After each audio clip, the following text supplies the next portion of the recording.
the people who dream and those people who dream big have a different kind of life than the people who don't dream. And most people are just satisfied with Ed. There's always a next level. Your definition of greatness and what you want to achieve could be totally different than somebody else's.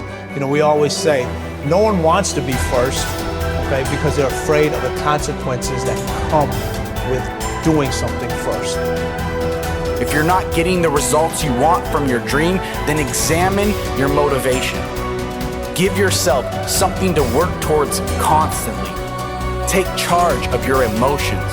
Don't let someone else choose them for you. If you're not going to do everything that is necessary to get where you want to be in your life, why even bother? Sounds harsh, doesn't it? Makes you wonder, why am I saying exactly what I just said? Because the time is now for you to recognize that there is no time to be feeling pity about your discussions and what it is that you having inside yourself. You have got to have a different type of conversation within yourself and stop doing the word can't and stop doing the word try. Dreams will remind you that even if the situation isn't temporary, dreams still give you a purpose to live a bigger life despite what you're dealing with. Because they will help you move through the chapter of the life that you're in more powerfully, more grounded, and more fulfilled. Now, believing in yourself is simply an attitude. Believing in yourself is a choice. You have to choose to believe that you can do anything you set your mind to. Anything at all. Because, in fact, you can. Those who succeed don't believe in limits. They study until they understand. They don't give up when they experience doubt. They don't give up when it's hard. They do not give up, full stop. They keep working hard, even if they've been rejected. They keep at it. They keep searching for new opportunities. That's exactly how you have to be. Life is hard, and you'll never get far if you limit yourself in anything you do.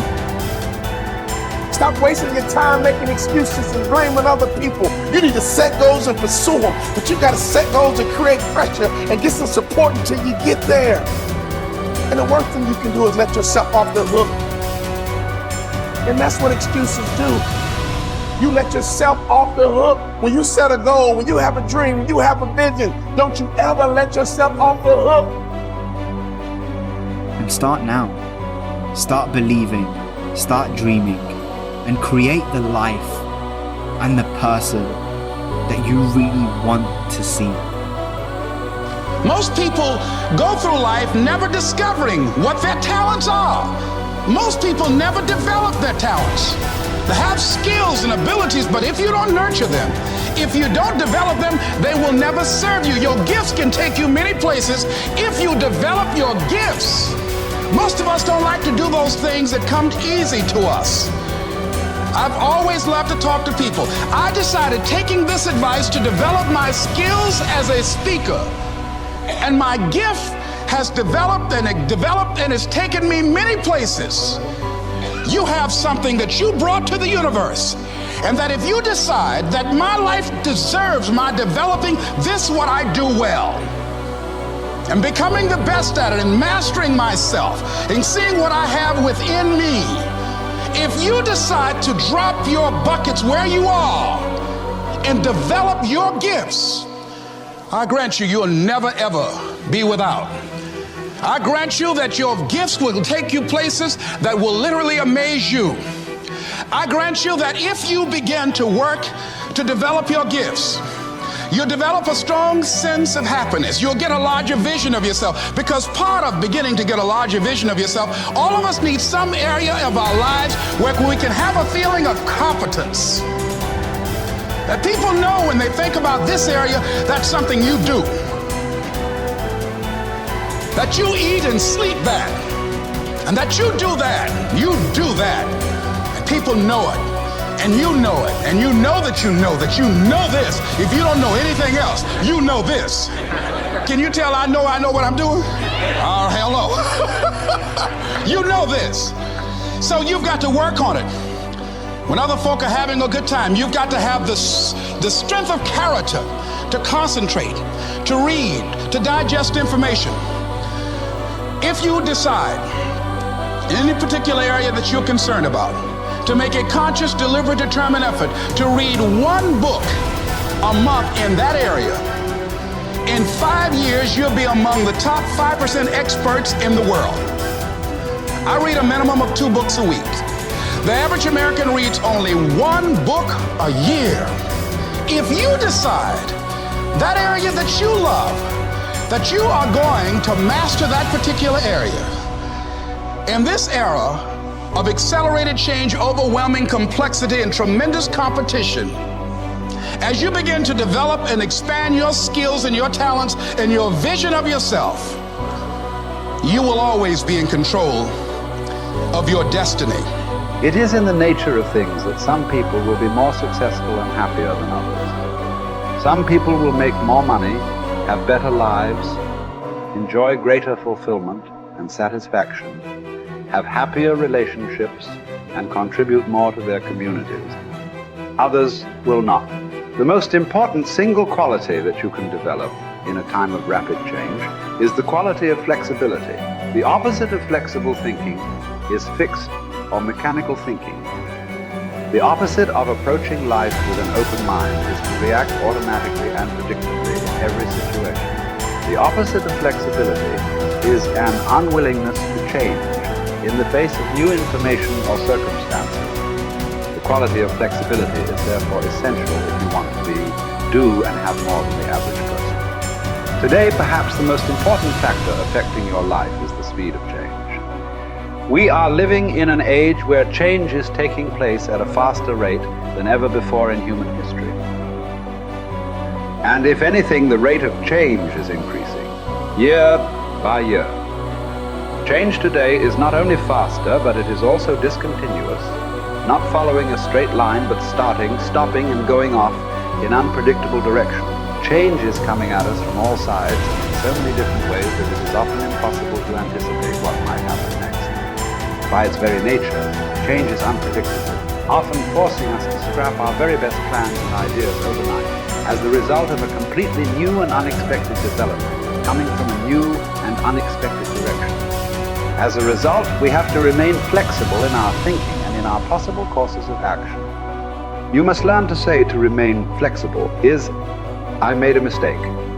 It is amazing how much time, energy, and money is wasted because someone's ego is so large that they will not admit they have made a mistake, even one that is obvious to everyone around them. Once you say, I was wrong or I made a mistake, the issue is largely over. From then on, everybody can get on with resolving the problem or achieving the goal. But as long as a key person is unwilling to admit that he or she has taken the wrong course, everything comes to a stop.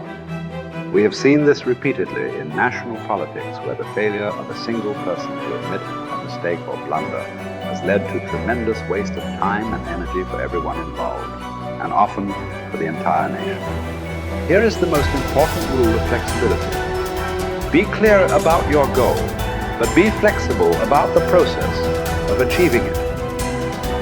Always be open to the influence of your superconscious mind. Remain sensitive to the possibility of serendipitous and synchronous events. Be open to ideas, inspirations, and inputs from other people. In the New Testament, Jesus said, "You must become like a little child if you would enter into the kingdom of heaven." One interpretation of these words is that you must remain open-minded, flexible, calm, confident, and curious if you want to be able to recognize new opportunities and possibilities as they open up around you on your journey toward your goal. Resolve to remain flexible and open no matter what happens. Remember, there is almost always a better way to accomplish any task or to achieve any goal. Your aim should be to be alert and aware to what it might be, to find it and then to take action in that new direction as quickly as possible. This will ensure that you inevitably reach your goal, sometimes in the most unexpected and surprising ways. You see, you can have anything you want in life if you want it badly enough and are willing to pay the price. Now, the rules regarding the price of success are simple. There's just 2 of them. Number 1 is you always have to pay full price for success. And number 2 is you always have to pay in advance. Now here are some key points on goals, and please remember these. The first key point is that your ability to set goals and to make plans for their accomplishment is the master skill of success. The development of this skill requires continual practice and serious personal work, something that only the top 5% will discipline themselves to do. You see, setting goals is hard. Setting goals requires delaying gratification.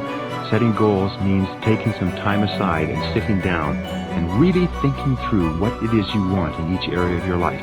And because this is difficult, most people won't do it. Number 2, your goals must be congruent with your basic values. Your self-esteem comes from engaging in activities and working toward goals that are consistent with what you believe to be good and right and important. Take some time to think through what you believe in, and then structure your goals in harmony with your innermost convictions. What are your basic values in life? What would you live for? What would you fight for? What would you sacrifice for? What would you die for? What are the most important things to you in life? And are your goals, are your daily activities congruent with those values? Now, one of the things we know about high-achieving men and women is that they're very clear about what it is they believe in. And one of the things that we know about underachievers and failures is that they're very vague about what it is they believe in. Because when you know what your values are, then it's quite easy for you to make the critical decisions in your life. But if you don't know what your values are, or if you've never taken the time to think them through, then you will toss with the wind and you'll go whichever way the wind blows on almost any area of decision. Fourth point in goal setting, you must have a major, definite purpose. One goal that is more important than any other. You can have many different goals, but you must have one goal which is number one. And many people ask me this question. They say, Brian, can I have two major definite purposes? And the answer to that is no. There's a line in the Bible that says, a double-minded man is unstable in all his ways. And what it means is if you try to do two things at once, or you have two goals with equal priority, you will end up doing neither, and doing neither of them very well. The way you choose your major definite purpose is once you've listed all your goals, you ask yourself, which is the one goal, the accomplishment of which would move me more rapidly toward the accomplishment of all my other goals than anyone on this list?